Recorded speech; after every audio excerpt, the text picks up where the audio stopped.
Prepare to rethink everything you thought you knew.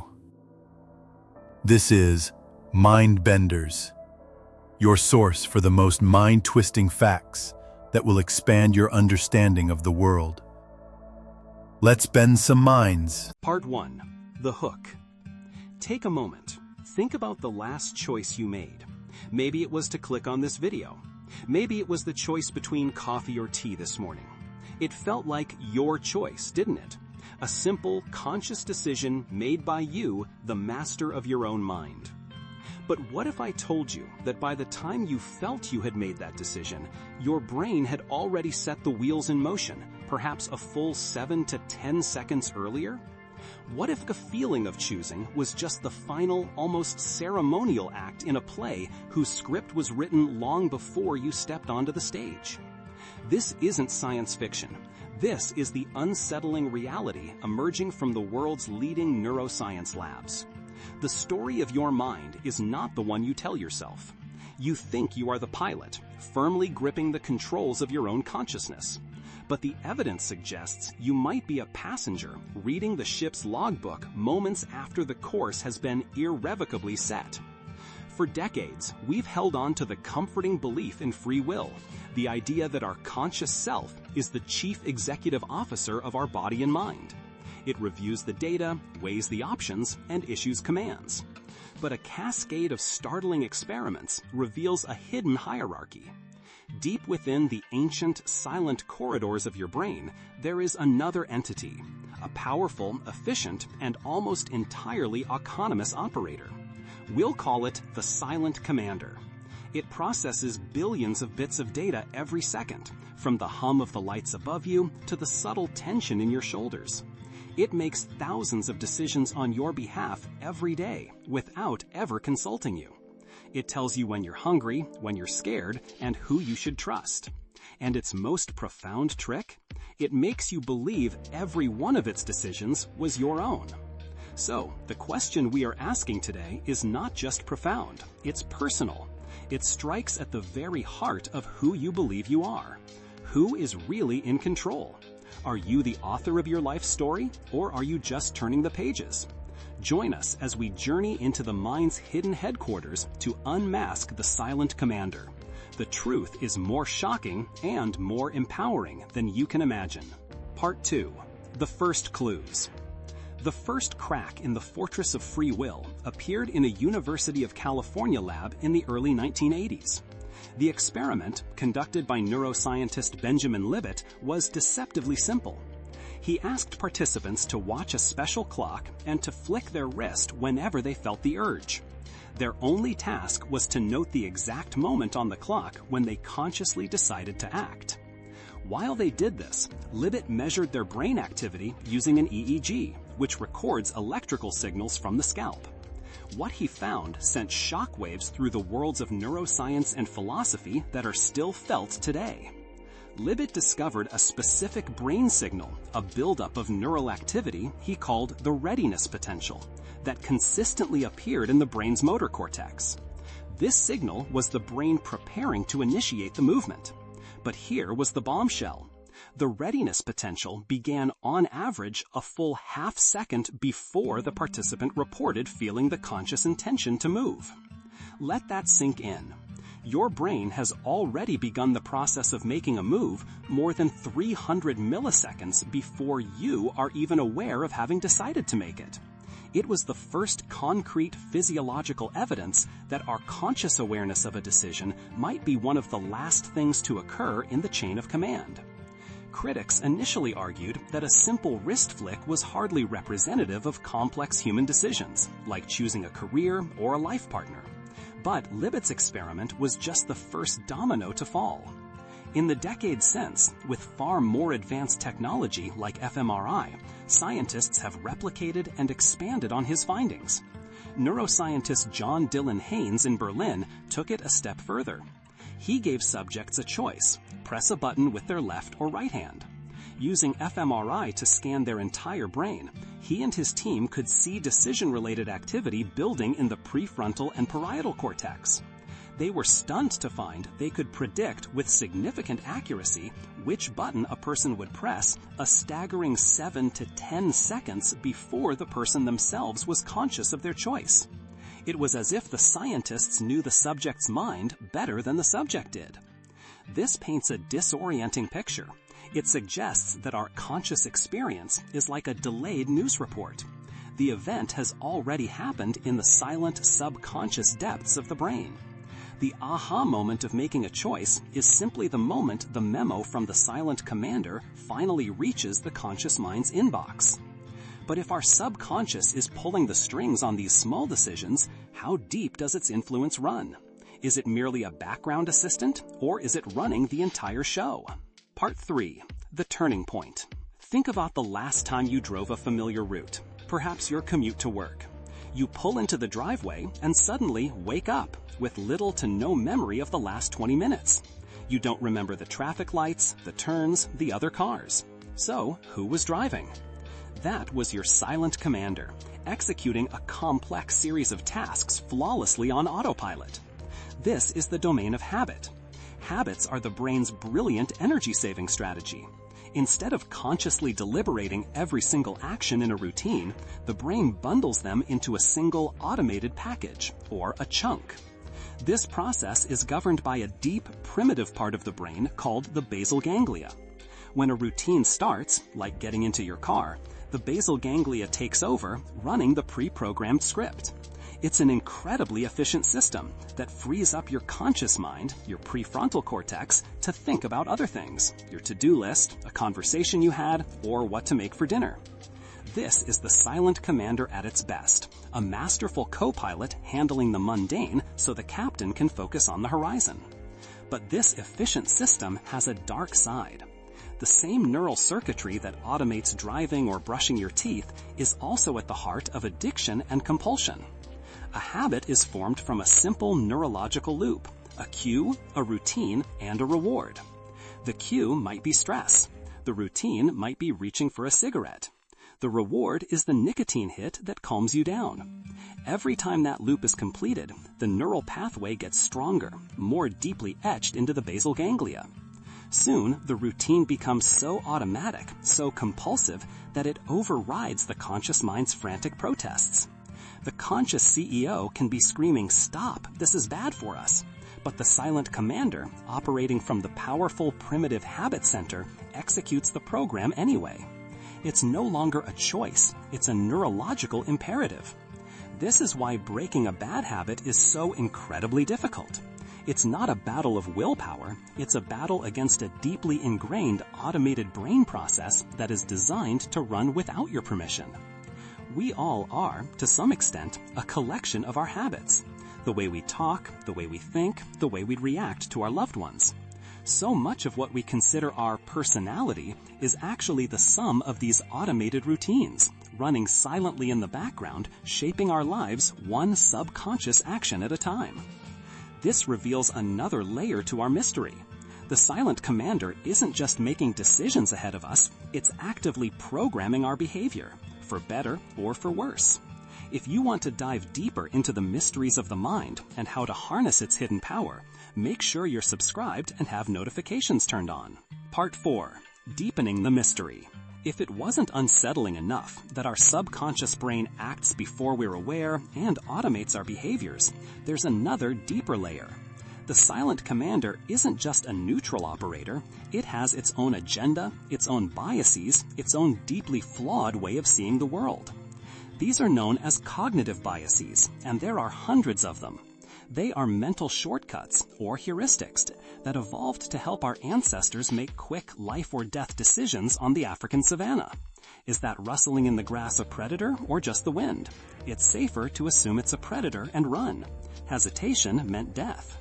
But in our complex modern world, these life-saving shortcuts often become bugs in our mental software, leading us to make irrational decisions. Take confirmation bias. This is the tendency to seek out, interpret, and recall information in a way that confirms our pre-existing beliefs. Once the silent command has settled on a worldview, whether it's about politics, a favorite sports team, or a person we dislike, it acts like a biased search engine. It cherry-picks evidence that supports its conclusion and ignores or dismisses anything that contradicts it.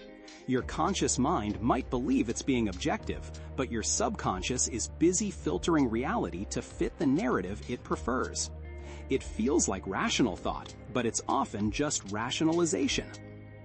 Then there's the availability heuristic. Our brain judges the likelihood of an event not by statistical data, but by how easily it can recall an example. We hear dramatic, vivid news stories about shark attacks and plane crashes. As a result, our subconscious inflates the risk. We become more afraid of flying than driving, even though driving is statistically thousands of times more dangerous. We fear shark attacks, while globally, falling coconuts kill more people every year. The silent commander doesn't care about statistics, it cares about vivid, memorable stories. These biases operate completely under the radar of our conscious awareness. They shape our fears, our investments, our relationships, and even our memories. Neuroscientists have shown that every time we recall a memory, we don't just replay it like a video. Our brain reconstructs it, and each time, our current beliefs and biases can subtly alter the memory itself. Your past is not as fixed as you think. This adds a terrifying dimension to our central question. Not only is there a hidden force making decisions for us, but that force is also irrational, biased, and an unreliable narrator of our own past. It's like having a co-pilot who is not only flying the plane without telling you, but is also navigating using a distorted, hand-drawn map of the world. So if our subconscious is this flawed, what is the point of consciousness at all? Why did we evolve this seemingly powerless CEO? The answer lies in one of the most bizarre areas of brain science. Part 5. The revelation nears. For a long time, the purpose of consciousness was one of science's greatest unsolved mysteries. If all the heavy lifting, decision-making, habit-forming, threat assessment is done subconsciously, what is the I in our heads actually doing? The clues to an answer emerged from a series of radical medical procedures performed in the mid-20th century to treat severe epilepsy. They were called corpus callosotomies, or split brain operations. Doctors would sever the corpus callosum, effectively isolating the brain's two hemispheres. The procedure worked wonders for the epilepsy, and amazingly, the patients seemed perfectly normal afterward.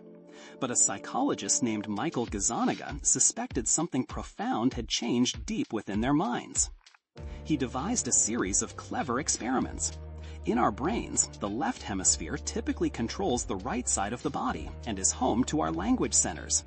The right hemisphere controls the left side and is more involved in spatial and visual processing. Information from our left field of vision goes to our right brain, and vice versa. In one experiment, Gazzaniga flashed the word walk to a patient's right hemisphere only. The patient, having received the command in the non-verbal part of their brain, simply stood up and started walking. When Gazzaniga asked the patient why he was walking, the patient's left hemisphere, the talking part of his brain, had no access to the real reason. It didn't know the command walk had been shown. Did the patient say, "I don't know"? No. Instantly and confidently, the patient's left hemisphere invented a plausible story. He said, "I'm going to get a Coke from the fridge." Gazzaniga saw this again and again. He'd flash a command to the right brain, the left hand would perform an action, and the left brain would immediately create a logical but completely fabricated reason for it. He dubbed this phenomenon the interpreter. This was the eureka moment. What if this wasn't just a quirk of split brain patients? What if this is what consciousness does for everyone all the time? The theory is this. Our consciousness, our sense of I, is not the president making the executive decisions. It's the press secretary. Its job is to observe the actions and behaviors already launched by the myriad of subconscious processes and to weave them into a coherent, rational narrative that makes sense to us. It creates the story of a unified self who is in control. The feeling of making a choice is the interpreter's narrative catching up with the silent commander's action. The readiness potential builds, the subconscious decides, the body begins to act, and just before it does, the interpreter creates the story. I have decided to do this. It's the illusionist's grandest trick, making the effect seem like the cause. This is a radical reframing of the self. We are not a single unified entity. We are a confederation of competing neural systems, and the I we identify with is simply the storyteller, the narrator, trying to make sense of the chaos. But if our conscious self is just the narrator, does that mean we are truly helpless? Are we doomed to be puppets of our subconscious? The final part of our journey suggests there is hope. Part 6, the final payoff. We began with a disorienting question: who's in control? The evidence has pointed to the silent commander, the vast, fast, and automated subconscious that prepares our actions, forms our habits, and filters our reality through a biased lens. Our conscious self, the interpreter, seems to be just along for the ride, creating stories to explain a journey it doesn't control. But this is not a story of helplessness. It's a story of a partnership, and understanding the nature of that partnership is the key to reclaiming a meaningful form of control. Let's go back to Benjamin Libet's original experiment. While he discovered the readiness potential that preceded conscious intention, he also discovered something else, something often overlooked. In the final 150 to 200 milliseconds between the conscious awareness of the urge and the action itself, his subjects could stop the wrist flick. They could veto the action. He called this free won't. Our conscious mind may not be the initiator of the impulse, but it retains the power of veto. The silent commander may propose the action, but the conscious CEO has final approval. It can cancel the command. This is where our power lies, the space between impulse and action.